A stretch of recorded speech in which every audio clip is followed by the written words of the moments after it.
Hey, gila betul. Aku ingat nak layan satu episod je cerita ni tadi. Tengok-tengok dah sampai episod 5 man. So ni sedrama yang terbaru yang baru keluar dekat iQIYI. Tajuk dia Love in Pavilion. Love in Pavilion ni dibintangi oleh Liu Shishi dan juga Zhang Yunlong, dan diadaptasi daripada manhwa terkenal karya Tu Xiaozin. So cerita ni dia mengisahkan tentang dua orang individu, iaitu Dongfang Huaizu lakonan Liu Shishi dan juga Wang Quan Hongye lakonan Zhang Yunlong. Dua individu ni combine power dia untuk selesaikan konflik antara manusia dan juga syaitan yang semakin memuncak. Ada satu kumpulan ni dia dah buat onar lah dengan syaitan-syaitan ni, dan disebabkan benda ni ketua syaitan balas dendam. So terjadilah pembunuhan besar-besaran. Ada syaitan yang terbunuh dan ada manusia yang terbunuh. Dan apa yang Dongfang Huaizu dengan Wang Quan Hongye ni buat adalah cuba selesaikan konflik between manusia dan syaitan ni lah. Dan bagi aku yang menarik tentang cerita ni bila tengok dua orang individu ni, bila diorang nak guna power, diorang ni akan saling rely antara satu sama lain. Satu contoh bila Wang Quan Hongye ni nak lawan satu maharaja syaitan, sangat-sangat kuat lah. So apa yang dia perlukan untuk maximize power dia adalah menggunakan rambut Dongfang Huaizu ni. Dan ada lagi lah benda-benda lain yang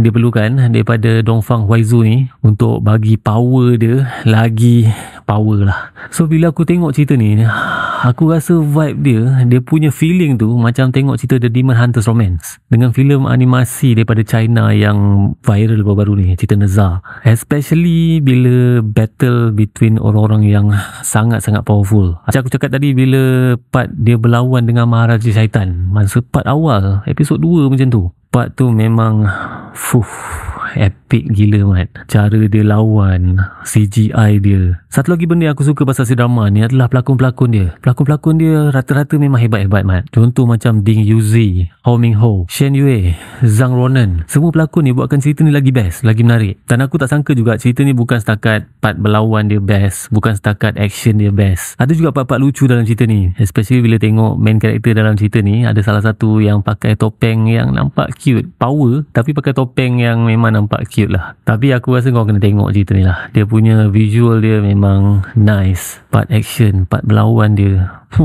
Dan si drama Love in Pavilion ni korang boleh tonton dekat iQIYI. Macam biasa korang boleh pergi dekat website iQIYI ataupun download je aplikasi iQIYI. Korang jangan risau pasal subtitle. Cerita ni ada subtitle English dan juga bahasa Melayu. So aku nak tanya dengan korang yang tengah layan cerita Love in Pavilion ni, betul tak aku cakap episod awal untuk cerita ni memang betul-betul menarik mat? Kalau betul, komen kat bawah. Dan part mana yang korang paling suka? Nyaman.